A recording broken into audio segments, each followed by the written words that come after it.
Welcome back to my YouTube channel Biggie Spot. उम्मीद करता हूं कि आप सब ठीक होंगे। आज की इस वीडियो में हम टैक्स नोटिस से रिप्लाई बनाना सीखेंगे। जो अभी हमारा टैक्स नोटिस अभी हम जो डिस्कस कर रहे थे वो था 161 का, ऑर्डर टू पे tax not deducted collected from pair. ये टैक्स जो है नोटिस हम डिस्कस कर रहे थे, इसका एक रिप्लाई हमने सिंपल रिप्लाई जो है वो बनाना सीख भी लिया था। वो मैंने रिप्लाई जो बनाना आपको सिखाया उसकी कंप्लीट वीडियो यूट्यूब चैनल पे अपलोड कर दी है मैंने, वो आप वहां से देख सकते हैं। तो इस ऑर्डर को मैं आपको दिखा देता हूँ। ये वाला जो ऑर्डर था ये हम डिस्कस कर रहे थे, इसका हमने रिप्लाई बनाना सीखा था, सिंपल रिप्लाई। इसका क्या सिनेरियो था, ये कौन सा केस था, ये सारी डिटेल आपको मेरी प्रीवियस वीडियोस में मिल जाएंगी। जो मैंने यूट्यूब चैनल पे एक प्लेलिस्ट बनाई है, income and sale tax appeals के नाम से जो लिस्ट होगी, वहां से आपको ये मिल जाएंगी। ये सारा टॉपिक जो स्टार्ट हुआ था शुरू से लेके जितनी भी वीडियो हैं इस टॉपिक के ऊपर, जो हम इनकम टैक्स की अपील रेडी कर रहे थे, उसमें जो जो चीजें आई थी वो डिस्कस की थी। जो भी एप्लीकेशन लेटर्स हमने डिस्कस किए हैं वो सारी उन वीडियोस में आपको मिल जाएंगी। तो लास्ट वीडियो में हमने इसका एक रिप्लाई बनाना सीखा था, सिंपल रिप्लाई। तो मैंने आपको कहा था कि नेक्स्ट जो वीडियो होगी इसमें हम एक कंप्लीट इसका ड्राफ्ट रेडी करना सीखेंगे, जिसमें एक एक हेड को हम डिस्कस करेंगे। तो ये वाले जो हेड्स थे, जब हमें 161(1)(a) का नोटिस आया था, जो हमने डिस्कस भी किया था, और वो नोटिस जो है लाइन बाय लाइन रीड भी किया था, उसका रिप्लाई बनाना भी सीखा था। उसके बाद जो है हमें ये ऑर्डर आया था 161 का, तो इसमें भी हमने एक सिंपल रिप्लाई बनाना सीख लिया था लास्ट वीडियो में। आज की वीडियो में हम ये जो हेड्स दिए हुए हैं यहाँ पे, ये वाले हेड जो है रेंट है, उसके बाद salaries, wages, travelling, conveyance, communication, repair and maintenance, stationery and printing, ये जितने भी हेड्स हैं नीचे नीचे दिए हुए हैं, इन हेड्स को हमने लास्ट वीडियो में डिस्कस नहीं किया था। इसमें हमने लास्ट वीडियो में जो है ना एक कंबाइन जो है रिप्लाई बनाया था, जिसमें एक एक हेड को हम डिस्कस नहीं कर रहे थे, ओवरऑल चीजों को हमने देखा था और उसकी बेस पे हमने एक रिप्लाई बना दिया था। और आज की वीडियो में हम एक एक हेड को देखेंगे। जैसे कि अभी मैंने आपको लास्ट वीडियो में बताया था कि जब भी आपको 161 का या 1A का नोटिस आएगा तो उसमें ये हेड्स दिए होंगे ऐसे ही। तो उन हेड्स को आपने अगर सिंगल सिंगल लिखना हो, उनको ब्रीफ करना हो, उनके एविडेंस वगैरह अटैच करनी हो, तो वो आप किस तरह करेंगे। 161 का आ जाए या 161A का आ जाए आपको नोटिस या ऑर्डर आ जाए, तो फिर आप उसको एक प्रोफेशनल तरीके में एक एक हेड को डिस्कस करते हुए किस तरह रिप्लाई रेडी करेंगे। आज की वीडियो में वो हम यही चीज देखेंगे। तो ये भी MS वर्ड पे हम इसका रिप्लाई रेडी करना सीखेंगे। तो ये जो ड्राफ्टिंग मैंने पहले ऑलरेडी थोड़ी सी की हुई है, ये सिंपल वही ड्राफ्टिंग है जो हम अपने हर रिप्लाई के अंदर करते हैं। सबसे पहले लेफ्ट साइड पे कमिश्नर वगैरह का नेम आता है, वो आपको मैंने बताया कि कहाँ से आपने पिक करना है। जो भी आपको नोटिस या ऑर्डर आएगा वो सबसे एंड पे उसकी बताया हुआ कमिश्नर के बारे में। राइट साइड पे हमने डेट लिखी है, यहाँ पे हमने सब्जेक्ट लिखा हुआ है। ये इतनी चीजें जो है हम अपने हर नोटिस के रिप्लाई में ये चीजें लिखते ही लिखते हैं, ठीक है। तो ये सेम वही चीजें लिखी हुई है, नीचे थोड़ी सी मैंने ड्राफ्टिंग की हुई है, ठीक है। ये मैंने इसलिए किया है ताकि वीडियो ज़्यादा लंबी ना हो जाए। तो आज की वीडियो जो है ना, इसमें हम रिप्लाई रेडी करना स्टार्ट करेंगे। ये वाला जो ऑर्डर था, ये वाला हमने लास्ट वीडियो में डिस्कस भी किया था। इसकी कंप्लीट वीडियो जो है वो मैंने अपलोड की हुई है। इसमें हम एक एक चीज़ को डिस्कस कर रहे हैं, कौन सी चीज़ किस लिए लिखी हुई है, किसका क्या पर्पज़ है। तो ये सारी चीज़ें जब आप वो वीडियो देखेंगे जिसमें हमने इस ऑर्डर को डिस्कस किया था, तो आपको ये सारी समझ आ जाएगी। आप सबसे पहले उस वीडियो को देखें ताकि आपको ये सारे ऑर्डर की समझ आ जाए। उसके बाद आप आज वाली वीडियो जो है, ये वाली जो 161 के कंप्लीट रिप्लाई हम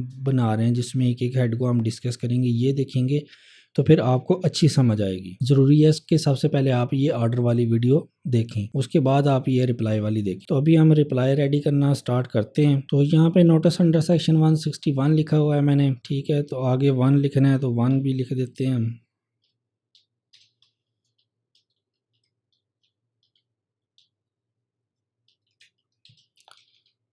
और इसके बाद आगे इसकी आप कंप्लीट जो इसका ऑर्डर का नेम होता है वो भी आप लिख सकते हैं। तो या 161 हम लिख लेते हैं, वो आपकी मर्ज़ी है। आप 161 लिखते हैं या कंप्लीट लिखते हैं तो वो आपकी मर्ज़ी है। वो अच्छा ही रहेगा कि आप इस तरह ये वाला जो कंप्लीट नेम इसके ऊपर इस तरह लिखा होता है ना, ये वाला ऑर्डर टू पे tax not deducted collected from pair, ये कंप्लीट यहाँ पे आप लिख देंगे तो बेहतर है। ये मैंने बस टाइम बचाने के लिए लिखा हुआ है ताकि वीडियो ज़्यादा लंबी ना हो जाए। आप यहाँ पे कंप्लीट इसको लिखेंगे। उसके बाद नीचे डियर सर हमने लिखा हुआ है, तो यहाँ पे हम स्टार्ट करते हैं लिखना इसको, ऑर्डर को। इसका जो भी रिप्लाई है हम प्रोफेशनल तरीके से जो भी होता है वो बनाना आज की वीडियो में स्टार्ट करते हैं। तो मैं चीज़ें थोड़ी सी टाइप कर लिया करूँगा, उसके बाद आपको उसकी थोड़ा सा ब्रीफ किया करूँगा, चीज़ों में क्या क्या चीज़ें लिखी हुई हैं, थोड़ा सा पैरा लिखा करूँगा, उसके बाद आपको ब्रीफ कर दिया करूँगा। अगर साथ साथ साथ ब्रीफ एक एक लाइन को करता जाऊंगा तो फिर इस तरह वीडियो बहुत ज़्यादा लंबी हो जाती है। तो अभी मैं एक थोड़ा सा पैरा टाइप कर लेता हूँ, फिर उसको मैं ब्रीफ करूँगा कि उसमें क्या क्या चीज़ें लिखी हुई हैं।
अच्छा, यहाँ पे ये जो लिखा हुआ है मैंने, in response to your tax notice dated, आगे मैंने लिखी हुई है, ये आप यहाँ पे जो भी डेट होगी टैक्स नोटिस की, उसका जब आप रिप्लाई सबमिट कर रहे होंगे, जिस डेट को आप अपना ये रिप्लाई बना के सबमिट कर रहे होंगे, ये यहाँ पे आप वही डेट लिखेंगे। उसके बाद लिखा हुआ it is submitted that the company has been bound up with the securities exchange commission of Pakistan and also has filed intimation notice of closure of business as required under section 117 of the income tax ordinance। उसके बाद ये लिखा हुआ है which the company had evidence on its card। अच्छा, यहाँ पे मैं बता दूं कि हमारा ये जो केस चल रहा था ये आपको मैंने ऑलरेडी भी बताया था, अभी थोड़ा सा और बता देता हूँ। बाकी डिटेल जो आप इसकी प्रीवियस वीडियोस जब देखेंगे तो आपको वहाँ से सारी मिल जाएगी। तो ये हमारी कंपनी ऑलरेडी क्लोज हो चुकी थी, तो उसका फ्यूचर में दोबारा किसी तरह से नोटिस आपको आने शुरू हो गए हैं, तो उसी केस को हम डील कर रहे हैं। तो अभी हम ये बता रहे हैं कि हमारी कंपनी जो है वो क्लोज हो चुकी है। ये सारा सिनेरियो जब हम आप मेरी पिछली पुरानी वीडियोस जो है ना इस टॉपिक के ऊपर वो देखेंगे तो आपको ये सारा सिनेरियो समझ आ जाएगा कि ये केस हमने कहाँ से स्टार्ट किया था, कौन कौन सी चीज़ें डिस्कस की हैं। तो ये आपको पुरानी वीडियोस लाजमी देखनी पड़ेंगी, फिर ही आपको इस रिप्लाई की समझ आ जाएगी। तो अभी हम बता रहे हैं कि हमारी जो कंपनी वो क्लोज हो चुकी थी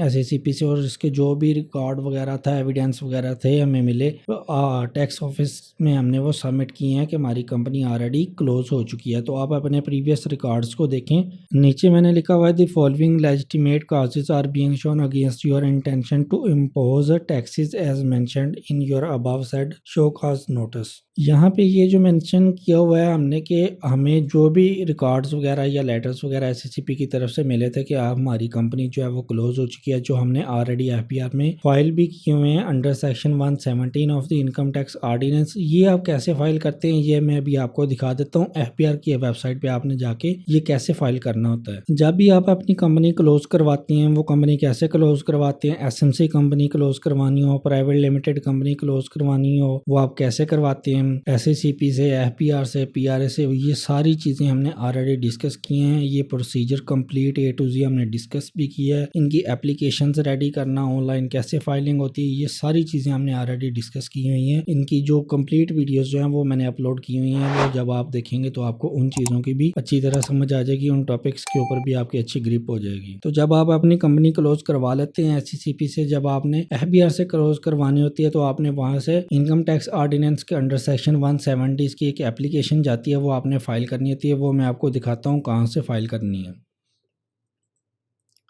जब आप FBR में लॉगिन कर लेंगे तो ये वाली स्क्रीन आपको नजर आएगी, ठीक है। अभी फ्यूचर में अभी ये वाली नजर आ रही है थीम, अभी इन्होंने ये सिलेक्ट किया हुआ है, ठीक है। प्रीव्यू आपको यही नजर आएगा। फ्यूचर में ये चेंज भी हो सकती हैं, चीज़ें ऊपर नीचे हो सकती हैं, ठीक है। तो यहाँ पे जब रजिस्ट्रेशन वाला ये जो पहला टैब है, जितना भी ये प्रीव्यू चेंज हो, लेकिन ये चीज़ें जो है ना ये आपको FBR की वेबसाइट से सारी मिल जाएंगी। रजिस्ट्रेशन वाले टैब में आपने आना है, उसके बाद एप्लीकेशंस में आपने आना है। यहाँ पे ये देखें सेंटर में लिखा हुआ है 117 subsection 1 notice of discontinuation of business. ये वाली एप्लीकेशन होती है जो आपने फाइल करनी होती है जब अपनी कंपनी आप क्लोज करवा लेते हैं SACP से, वो सिंगल मेंबर कंपनी हो, SMC कंपनी जिसको कहते हैं, या फिर प्राइवेट लिमिटेड कंपनी हो, जो भी कंपनी हो, आप जब SACP से क्लोज करवाते हैं तो फिर आपने FBR से क्लोज करवानी होती है। तो जब आप FBR में क्लोज करवाते हैं तो ये एप्लीकेशन जो है आप फाइल करते हैं, ठीक है। इसको जस्ट आपने ओपन करना होता है, यहाँ पे ये सिलेक्ट करना है और आगे जो एप्लीकेशन जो है इसके अंदर चीज़ें आपने लिखनी होती हैं। ये आपने इसके अंदर क्या क्या चीज़ें लिखनी होती हैं ये हम ऑलरेडी सारी चीज़ें बना चुके हैं, ये सीख चुके हैं कि इस एप्लीकेशन के अंदर आपने क्या क्या चीज़ें लिखनी होती हैं। जब आपने FBR से अपना बिजनेस क्लोज करवाना होता है उसकी कंप्लीट जो वीडियोज़ हैं वो मैंने अपलोड की हुई हैं यूट्यूब चैनल पे, वो आप देख लेंगे तो आपको समझ आ जाएगी। तो यहाँ से आपने FBR के अंडर ये वाली एप्लीकेशन फाइल करनी होती है जिसका जिक्र जो मैंने अभी यहाँ पे किया हुआ है, ठीक है। ये वाला has also filed intimation notice of closure of business as required under section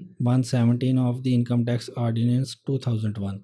ये वाली जो एप्लीकेशन जो है वो आप FBR की वेबसाइट से जहाँ से आपने फाइल करनी होती है वो मैंने आपको दिखा दी है। अच्छा जी, उसके बाद जो है ये मैंने आगे लिखा हुआ ledgers are attached of relevant heads. अच्छा, ये वाली एप्लीकेशंस अभी हम बना रहे हैं, ठीक है, इसका रिप्लाई बनाना सीख रहे हैं। इसके अंडर जो है ना ये लेजर्स का मैंने जो वर्ड लिखा हुआ है, लेजर्स जो इसकी आपने ब्रीफ डिटेल्स बनानी हो, फर्ज कर लो कि रेंट की आपकी अमाउंट काफ़ी ज़्यादा है, काफ़ी बड़ी अमाउंट है और डिफरेंट पार्टीज हैं, मिलियंस में आपका रेंट पे कर रहा है या लाखों में आपका रेंट है, और आपकी पार्टी जो है जिनको आप रेंट पे कर रहे हो 5, 10, 20, 50, 400, 500 या लाखों में है या हज़ारों में है आपकी पार्टीज जिनको आप रेंट पे कर रहे हो, या इसी तरह जो आपके सैलरीज वाला जो हेड है उसमें आपके 400, 500 एम्प्लॉइज हैं या थाउजेंड्स में एम्प्लॉइज हैं, तो उनके लेजर्स आपको देने पड़ते हैं, उनकी डिटेल्स आपको बनानी पड़ती है, ठीक है। वो लेजर्स आप किस तरह बनाएंगे वो उसके ऊपर भी एक वीडियो हम बनाएंगे जिसमें जो है ना आपको एक नोटिस आता होता है रूल 44 का, उसमें ये आप सारे रिप्लाई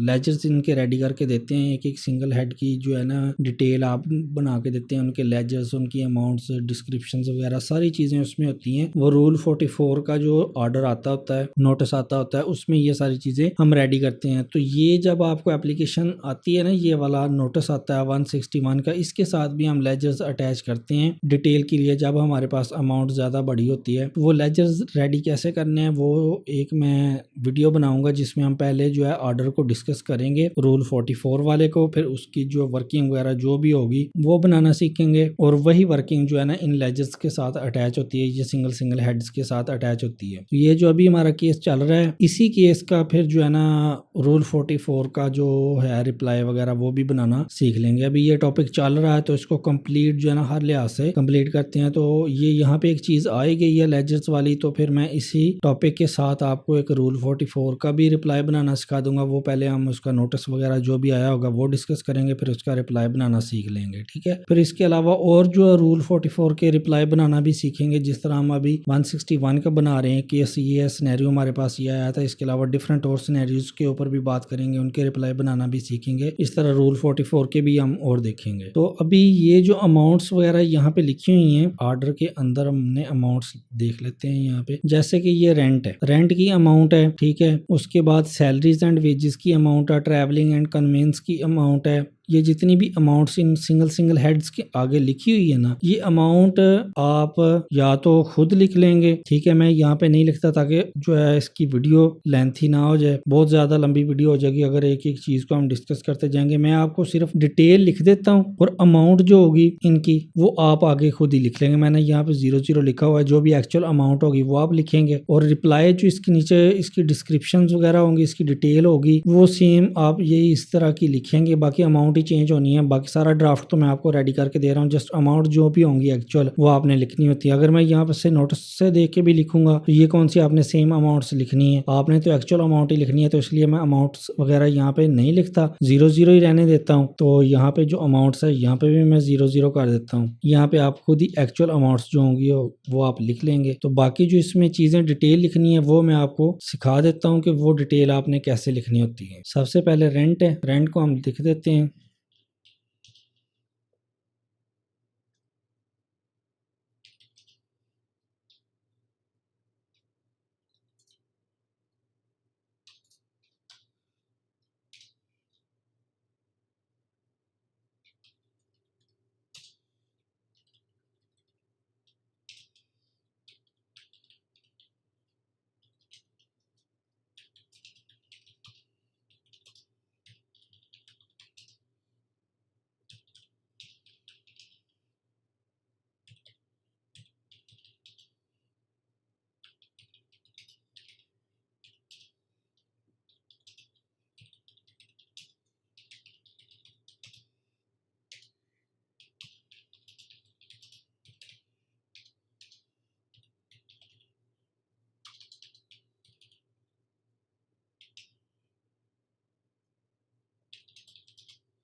ये वाला जो हेड है रेंट का, ये आप इसको रीड कर लें, ठीक है। The withholding agent claimed expenses to the tune of इतनी amount in response to show cause notice. ये वाली डिटेल थोड़ी सी इसमें लिखी हुई है। बाकी ब्रीफ डिटेल जो है इसका, जो हमने ये वाला ऑर्डर डिस्कस किया था ना 161A का, ये वाला, ये आप जब रीड करेंगे उसका भी हमने जब डिस्कस किया था लाइन बाय लाइन, उसकी भी मैंने कंप्लीट वीडियो जो है अपलोड की हुई है। जब आप वो वाली वीडियो देखेंगे उसके बाद पहले आपने देखनी है 161A वाला जो ऑर्डर हमने डिस्कस किया है, उसके बाद आपने वीडियो देखनी है 161 ऑर्डर टू पे टैक्स नॉट डिडक्टेड वाला, ये वाला ऑर्डर आपने देखना है। ये दोनों ऑर्डर जब नोटिस जो है वो आप देख लेंगे तो फिर आपको एक एक हेड की भी समझ आ जाएगी, तो फिर आपको ये जो रिप्लाई है उसकी भी समझ आ जाएगी जो मैंने इस रिप्लाई में चीजें लिखी हुई हैं। इस पे हमने लिखा it was pointed out that the company did not deduct income tax on rental payment. वो टैक्स पेयर, जो टैक्स पेयर का जो भी है इसका कमिश्नर जिसने ये ऑर्डर दिया हुआ है, वो कह रहा है कि टैक्स पेयर ने इस जो पेमेंट की हुई है रेंट की, उसके ऊपर उसने इनकम टैक्स डिडक्ट करके सबमिट नहीं करवाया हुआ है। तो यहाँ पे हम यही पहली लाइन में लिख रहे हैं कि आपने ये चीज पॉइंट आउट ऑफ की या कि हमने जो रेंट पेमेंट्स की हुई है इसके ऊपर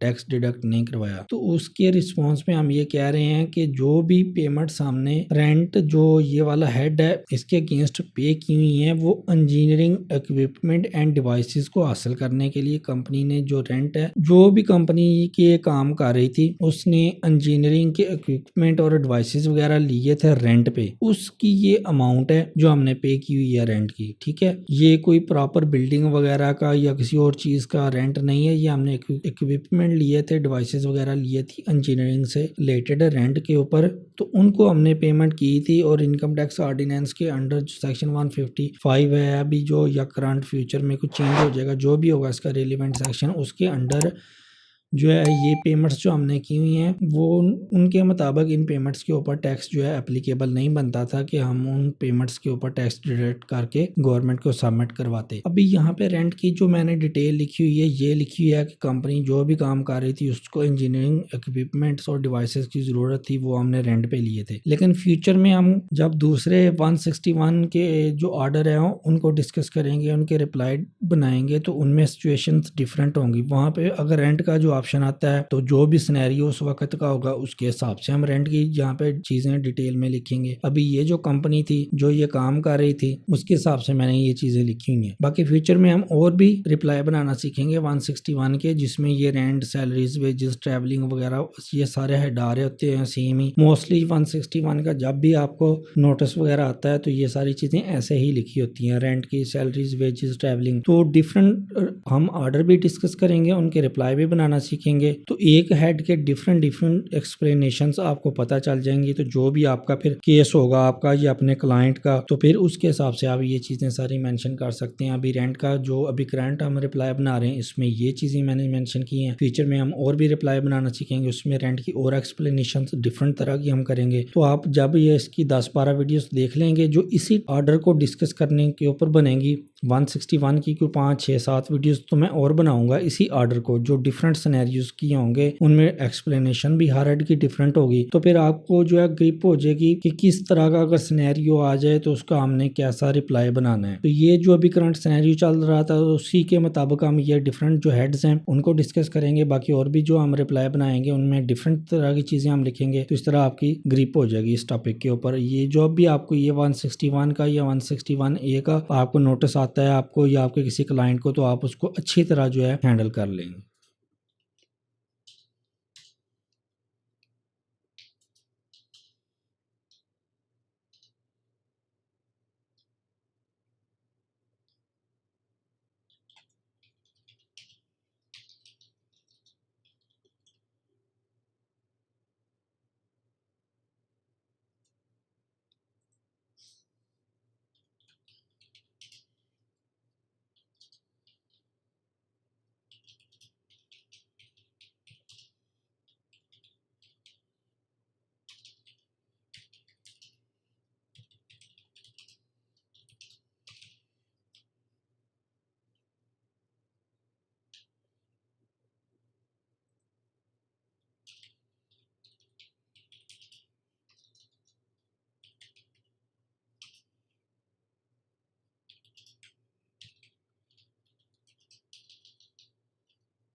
इस हेड में मैंने ये बताई हुई हैं कि चीज़ें जो एनुअल सैलरीज की जितनी भी अमाउंट ये टैक्स नोटिस के अंदर लिखी हुई थी, जहाँ पे ये वाली सैलरीज एंड वेजेस की जितनी भी अमाउंट वगैरह लिखी हुई हैं, तो इसमें हम उसको बता रहे हैं कि उसमें सिर्फ एक जो अमाउंट है जो टैक्सेबल है वो डायरेक्टर की सैलरी थी, और डायरेक्टर जो है वो अपनी टैक्स रिटर्न जो है वो खुद सबमिट करता है, और जितनी भी उसकी सैलरी या फी जो होती है उसकी जितनी भी अमाउंट बनती है वो उसके ऊपर जितना भी टैक्स बनता है वो खुद ही सबमिट करवाता है, और उसका जो एविडेंस और डायरेक्टर की टैक्स रिटर्न है वो हम इस रिप्लाई के साथ अटैच कर रहे हैं। बाकी जितनी भी अमाउंट है सैलरीज की, फर्ज कर लें कि 10 लाख की अमाउंट थी, उसमें से 2 लाख सैलरी जो है वो डायरेक्टर की थी, उसके ऊपर जो भी उसका टैक्स बनता था वो उसने सबमिट किया हुआ। बाकी जो 8 लाख की जो सैलरी है वो डिफरेंट एम्प्लॉयज की है, और वो डिफरेंट एम्प्लॉयज की जितनी भी बनती है, एक एक बंदे की जितनी भी सैलरी है वो कम सैलरी है, उसके ऊपर टैक्स जो है बनता ही नहीं था, तो इसलिए उसकी डिटेल जो भी है वो हमने इस रिप्लाई के साथ अटैच की है। अच्छा, यहाँ पे जो इनकी डिटेल्स आपने रेडी करनी होती है, अगर तो आपके पास एक्चुअल हो डिटेल्स एक एक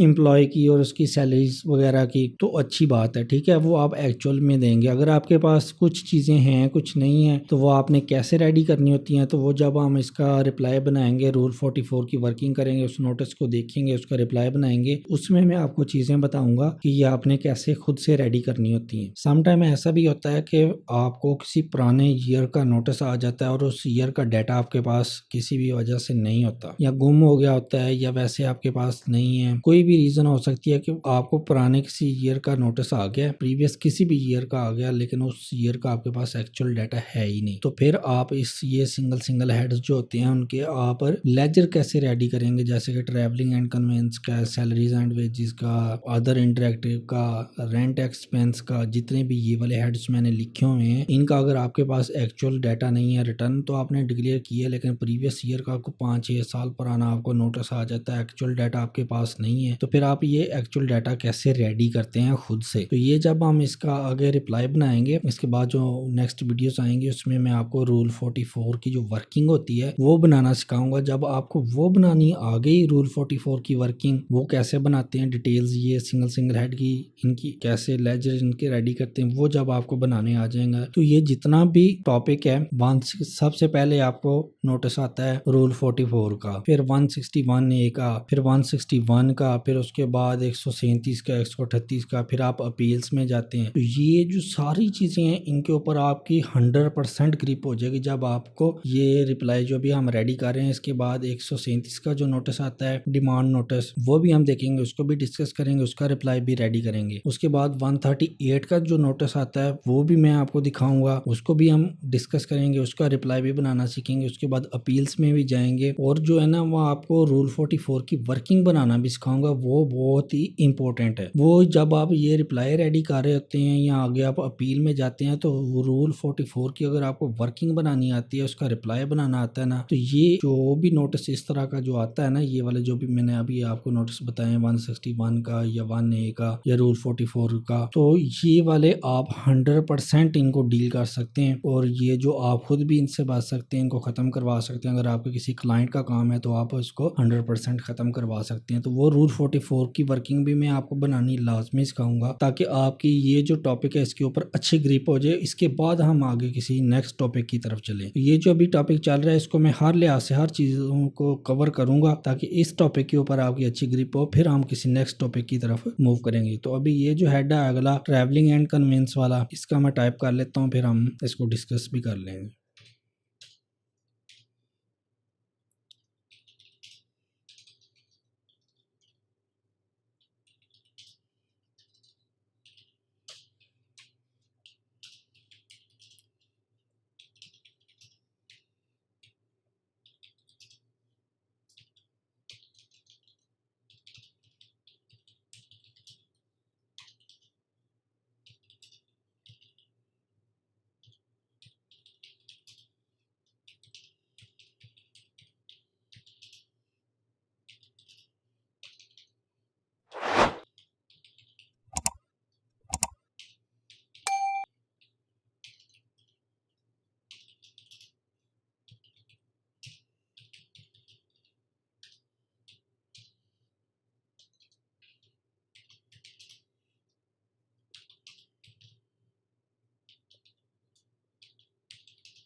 ये जो नेक्स्ट हेड है यहाँ पे हमने ट्रैवलिंग एंड कन्वेंस वाला ये अमाउंट आप देख लेंगे, एक्चुअल अमाउंट ही आप लिखेंगे, बाकी इसकी डिटेल वगैरह हम अपने प्रीवियस ऑर्डर्स में चेक कर चुके हैं। वो प्रीवियस ऑर्डर जब आप देखेंगे तो आपको पता चल जाएगा। इसका अभी अब रिप्लाई जो है वो मैंने यहाँ पे मेंशन किया हुआ है कि जो भी हमारी ट्रैवलिंग एंड कन्वेंस का ये जो हेड है इसके अंदर जितनी भी ये वाली अमाउंट लिखी हुई है इसमें क्या है, एक तो ये डायरेक्टर कंपनी जो कि डायरेक्टर और स्टाफ वगैरह जो है उसकी हमने ट्रैवलिंग की पेमेंट्स की हैं डिफरेंट, रेगुलर जो ट्रैवलिंग वगैरह वो करते हैं, या डायरेक्टर वगैरह जो है उन्होंने एयरलाइंस की कोई टिकट वगैरह बाय की थी उसके ऊपर जो है ना वो पेमेंट हमने की थी। तो ये छोटी छोटी पेमेंट्स वगैरह हमने ये वाली की हुई हैं, और ये डिफरेंट जो सब सर्विस प्रोवाइडर हैं उनको हमने ये की हुई हैं, बहुत माइनर छोटी छोटी पेमेंट्स हैं, ठीक है। तो इनके ऊपर जो है टैक्स लगता ही नहीं था, तो इसके लिए हमने इनके ऊपर टैक्स जो है अभी यार डिडक्ट वगैरह नहीं किया। तो उसकी जो भी हमने ये पेमेंट्स की हैं डिफरेंट सर्विस प्रोवाइडर्स को जो बिलो टैक्सेबल अमाउंट्स हैं उनका जो लेजर है वो हमने इस रिप्लाई के साथ आपके रिव्यू के वगैरह के लिए और एविडेंस के तौर पे हमने वो अटैच किया, वो आप ये चेक कर सकते हैं। यहाँ पे भी मैंने लेजर का लफ्ज मेंशन किया। ये लेजर आपको कहाँ से मिलेंगे, ये जो हम जब रूल 44 की वर्किंग करना सीखेंगे तब आपको ये पता चलेंगी कि ये जो लेजर्स होते हैं या ये जो डिटेल होती है वो आप कैसे रेडी करते हैं। तो वो जो टॉपिक है ना रूल 44 का वो मैं मिस नहीं करूँगा, वो लाजमी आपको ये जैसे ही ये रिप्लाई वगैरह खत्म होते हैं ना तो उसके बाद हम रूल 44 का भी एक रिप्लाई बनाना सीख लेंगे, ताकि आपकी ये कंफ्यूजन जो रह गई है तो ये भी आपकी सारी क्लियर हो जाए। तो ये लेजेस वगैरह जो भी डिटेल वगैरह होती है वो रेडी कर कैसे की जाती है वो भी आपको समझ आ जाएगी, ताकि आप ये रिप्लाई जब रेडी करेंगे तो वो डिटेल भी आपको रेडी करनी आती होगी, तो फिर आप ये चीज़ें साथ अटैच कर देंगे, ठीक है। ये ट्रैवलिंग एंड कन्वेंस का हमने लिख लिया है। आगे ये जो बनते हैं जितने भी इलेक्ट्रिसिटी गैस वाटर ये जो है ये भी अभी हम रेडी करना सीखते हैं एक एक सिंगल हेड को। तो ये जो बाकी नीचे हेड्स हैं ये इनकी मैं छोटी छोटी डिटेल्स जो भी इनकी डिटेल बनती है ये मैं एक दफ़ा टाइप कर लेता हूँ, तो उसके बाद फिर मैं इसकी आपको इंफॉर्मेशन देता हूँ कि इसमें क्या क्या चीज़ें लिखी हुई हैं, वो फिर हम इसको रीड करेंगे और साथ साथ मैं इसको आपको डिटेल से बता भी देता हूँ। तो मैं एक दफ़ा ये चीज़ें टाइप कर लेता हूँ ताकि टाइम जो है वो बच जाए, वीडियो ज़्यादा लंबी ना हो। यहाँ पे मैंने ये जो लिखे हुए हैं अदर हेड्स ऑफ अकाउंट्स, यहाँ पे मैंने मेंशन किया other heads of accounts are given below, मतलब कि बाकी जो भी ये चीज़ें हमने ऊपर मेंशन कर ली इसके अलावा जितने भी बाकी नीचे हमारा बचती थी चीज़ें ये वाली, ये जो repair and maintenance stationery printing ये बाकी जितने भी एड्स बचते थे वो हमने यहाँ पे नीचे मेंशन किए हुए हैं। उसमें पहला ये जो मैंने लिखा हुआ है ये वैसे ऑर्डर में तो ये वाला इलेक्ट्रिसिटी वाटर और गैस का नहीं लिखा हुआ, लेकिन हमारे जो रिटर्न आ रही होती है उसमें ये वाला जो हेड होता है इसमें मैं आपको अभी दिखा देता हूँ, ये वाला management administrative and selling expenses, उसके नीचे जितने भी एक्सपेंसेस आ रहे होते हैं तो उसमें ये वाली भी चीज़ गिवन होती है, तो ये आप लिख देंगे तो अच्छी बात है अगर उन्होंने नहीं पूछी, ताकि आपको हर एक हेड जब हम उसकी डिटेल दे ही रहे हैं तो फिर सारे कंप्लीट हेड्स की देते हैं, जो भी नहीं उन्होंने मेंशन किया उसका भी हम दे देते हैं ताकि कल को वो दोबारा एक नई नोटिस में ये चीज़ें दोबारा ना पूछनी शुरू कर दें, तो इसलिए हमने ये चीज़ भी लिख दी है। तो इसमें हमने लिखा हुआ tax deduction not applicable on LESCO Vasa bills, ये अभी मैं पंजाब में बात कर रहा हूँ, तो ये पंजाब में जो लाहौर में जो होते हैं लेस्को का और वासा का बिल आता है, यूटिलिटी बिल्स जो होते हैं गैस इलेक्ट्रिसिटी और वाटर के, तो आप अगर किसी और प्रोविंस में है तो वहाँ पे जो भी ये कंपनीज होती हैं जो यूटिलिटी बिल्स देती हैं उनकी नेम यहाँ पे आप मेंशन करेंगे कि उनके ये बिल्स थे, उनके ऊपर हम पेमेंट सामने की है, उसके ऊपर हम टैक्स डिडक्ट नहीं कर सकते थे। उसके बाद नीचे कम्युनिकेशन का उसमें मैंने लिखा हुआ है tax deduction did not apply to PTCL mobile bills, जो भी कम्युनिकेशन का जो हमारा ऐड था उसमें जो अमाउंट्स थी वो हमारे पीटीसीएल बिल के थे और मोबाइल बिल्स थे, उनकी जो हमने पेमेंट की है उसके ऊपर हम टैक्स डिडक्ट नहीं कर सकते थे, वो एप्लीकेबल ही नहीं है। उसके बाद नीचे रिपेयर एंड मेंटेनेंस का लिखा हुआ मैंने लिखा each payment amount was made to a different vendor and below the limit of ₹25,000। अब ये जो 25,000 क्या है, और उसके बाद नीचे ये वाला जो प्रिंटिंग एंड स्टेशनरी वाला हेड है इसमें मैंने ये जो 10,000 की अमाउंट मेंशन की हुई है ये वाली, ये और ये 25,000 ये क्या है, ये जब आप इनकम टैक्स ऑर्डिनेंस में इनकम फ्रॉम बिजनेस वाला जो चैप्टर है वो आप रीड करेंगे, वहाँ पे ये दोनों अमाउंट्स मेंशन है, तो इनकी क्या क्राइटेरिया इनकी क्या कंडीशंस हैं, ये अमाउंट्स क्यों मेंशन की हुई हैं वहाँ पे, यहाँ पे मैंने ये क्यों किए हैं, ये जब आप इनकम टैक्स ऑर्डिनेंस से बिजनेस इनकम या इनकम फ्रॉम बिजनेस वाला चैप्टर रीड करेंगे तो आपको ये सारी समझ आ जाएगी। ये सेक्शन बहुत इंपॉर्टेंट है, ये आप लाजमी रीड करें फिर आपको ये इस चीज़ की भी समझ आ जाएगी। ये मैंने मेंशन किया हुआ है कि जो भी हमने डिफरेंट वेंडर्स को पेमेंट की थी वो जितनी भी हमने एक एक वेंडर को पेमेंट की है वो 25,000 से कम था, इसलिए इसके ऊपर टैक्स जो है वो एप्लीकेबल ही नहीं था, वो बिलो लिमिट थी उसकी, तो इसलिए हमने उसके ऊपर टैक्स जो है डिडक्ट नहीं किया। उसकी जितने भी वो पेमेंट्स हमने की हैं उनके लेजर्स जो हैं वो अटैच किए हुए हैं। ये जहाँ पे भी मैंने मेंशन किया हुआ लेजर्स अटैच्ड, वो ये जब आप रूल 44 वर्किंग वगैरह जो भी हम है वो उसका रिप्लाई बनाना सीखेंगे, तब आपको ये चीज़ें क्लियर हो जाएंगी कि ये जो लेजर्स हम रेडी करते हैं वो हम किस तरह करते हैं। उसके बाद नेक्स्ट जो है each payment amount was made to a different vendor and below the taxable limit. ये प्रिंटिंग एंड से stationery, photo copies, office supplies, ये भी हमने डिफरेंट वेंडर्स को की हुई हैं पेमेंट्स, जो कि टैक्स लिमिट जो भी थी उसके बिलो था, 10,000 की जो अमाउंट थी उसके बिलो था। ये भी आप जब सेक्शन रीड करेंगे तो आपको ये 10,000 का भी पता चल जाएगा। तो ये हमने ये चीज़ यहाँ पे मेंशन की और उसके लेजर्स जो भी पेमेंट्स हमने की हैं उनके अटैच किए हुए हैं। उसके बाद नीचे प्रोफेशनल चार्जेस का मैंने मेंशन किया हुआ है। उसके बाद अदर इनडायरेक्ट एक्सपेंसेस का मैंने मेंशन किया हुआ है। This represents purchases of materials and supplies, जो कि हमने डायरेक्ट कॉस्ट वगैरह के तौर पर शो करवाई हुई हैं। और ये जितनी भी पेमेंट्स हमने की हुई हैं ये डिफरेंट वेंडर्स को की हुई हैं जिनकी लिमिट जो थी बिलो टैक्सेबल थी। वो एक एक वेंडर को जो हमने पेमेंट की है वो इतनी पेमेंट थी नहीं कि उसके ऊपर टैक्स डिडक्ट किया जा सकता। वो जो भी क्राइटेरिया था इसका वो उससे काम थी, तो इसलिए हमने उनकी पेमेंट जितनी भी की हैं उसके ऊपर टैक्स डिडक्ट नहीं किया। और उन जो भी पेमेंट्स हमने की हैं उनके जो भी लेजर्स थे वो हमने इसके साथ अटैच किए हुए हैं वो पेमेंट्स के। ये लेजर्स वाले जो भी चीज़ें जहाँ पे भी मेंशन मैं कर रहा हूँ, ये जब आप रूल 44 वर्किंग में आपको बनानी सिखाऊंगा, उसका रिप्लाई बनाना सिखाऊंगा, तो ये लेजर्स आपको तब समझ आ जाएंगे कि ये लेजर्स हम कैसे रीड करते हैं और ये कैसे बनाते हैं। उसके बाद टैक्स अकाउंटिंग डेप्रिसिएशन का लिखा हुआ है, no tax applicable on this item. उसके बाद डायरेक्टर फी का हमने ऊपर भी बता दिया था कि डायरेक्टर जो भी हमारी ये सैलरीज एंड वेजेस वाला ऐड है इसमें जितनी भी अमाउंट है उसमें सिर्फ एक ही अमाउंट थी जो टैक्सेबल थी, वो डायरेक्टर की सैलरी थी। वो डायरेक्टर जो है वो अपनी रिटर्न खुद ही फाइल करता है और जो भी उसका टैक्स वगैरह होता है वो खुद ही पे करता है। और उस डायरेक्टर की जो भी रिटर्न थी वो हमने इस रिप्लाई के साथ अटैच की हुई है। तो ये तो था इसका रिप्लाई जो हम 161 का बनाते हैं प्रोफेशनल तरीके से। 161 का जब आपको नोटिस आ जाए या 161A का आ जाए, उसमें ये सारे ऐड इसी तरह मेंशन होते हैं। एक एक हेड को आप किस तरह डिस्कस करेंगे, उनका रिप्लाई कैसे बनाएंगे, उनकी शॉर्ट डिस्क्रिप्शन जो होती है प्रोफेशनल तरीके से वो आप कैसे लिखेंगे, वो मैंने आपको इस रिप्लाई में बनानी सिखा दी है। 161 का आप रिप्लाई कैसे बनाएंगे, ये जो ऑर्डर है ये इसको जब हमने डिस्कस किया था 161 को और 161A को, ये दोनों ऑर्डर हमने डिस्कस किए थे लाइन बाय लाइन। ये इनकी दोनों की वीडियोस जो हैं वो मैंने यूट्यूब चैनल पे अपलोड की हैं, वो जब आप वहां से देख लेंगे तो आपको सारी समझ आ जाएगी। तो इसका रिप्लाई भी मैंने जो 161A था उसका रिप्लाई भी बनाना आपको सिखाया था, उसकी वीडियो भी अपलोड की हुई है। आज 161 का जो है इसके भी दो रिप्लाई थे, एक सिंपल रिप्लाई हमने बनाना सीखा था वो भी मैंने अपलोड कर दिया। आज एक इसका डिटेल रिप्लाई बनाना हमने सीख लिया है जिसमें हमने एक एक हेड को मेंशन किया हुआ है। तो ये जब आप देख लेंगे इसको भी आप देखें, इसका जो लेटर है उसको भी रीड करें, इसको भी प्रैक्टिस करें, इसको 2-3 दफ़ा बनाना सीखें, खुद बनाएं। चीज़ें जो हैं ये मैंने जो डिस्क्रिप्शन लिखी हुई है इसको 1-2 दफ़ा सेम एज इट लिखें, फिर इनको थोड़ा डिफरेंट स्टाइल में लिखें, कुछ चीज़ें अपनी तरफ से ऐड करें, तो इस तरह आपकी प्रैक्टिस भी हो जाएगी। तो नेक्स्ट जो वीडियोस आएंगी उसमें मैं ये है कि एक जो अभी हम रिप्लाई उसका रेडी कर रहे हैं और इसकी अपील की तरफ भी हमने जाना है। तो नेक्स्ट जो इसकी वीडियो आएंगी उसमें हम 137 जो डिमांड नोटिस आता है उसका हम रीड करेंगे और उसका रिप्लाई बनाना सीखेंगे। उसके बाद 138 जो रिकवरी नोटिस आता है वो भी बनाना सीखेंगे और फिर रूल 44 की वर्किंग भी है, फिर अपील की तरफ भी जाना है। तो ये सारी चीज़ें हम स्टेप वाइज लेके चलेंगे। तो ये सारी चीज़ें जो हैं वो हम स्टेप वाइज लेके चलेंगे। आज की वीडियो में आपने ये सारी चीज़ें कैसे लिखनी है, इसके रिप्लाई में एक एक हेड को कैसे आपने डिटेल में बताना होता है वो आपने सीख लिया। नेक्स्ट वीडियो में हम नए नोटिस को रीड करेंगे, फिर उसका रिप्लाई बनाना सीखेंगे। तो आज की वीडियो में इतना ही था। आपने इस वीडियो को लाजमी लाइक भी करना है, शेयर भी करना है, वीडियो को आपने लाजमी लाइक किया करना है और चैनल को भी लाजमी सब्सक्राइब करना है आपने। तो मिलते हैं एक न्यू वीडियो में, तब तक के लिए अल्लाह हाफिज़।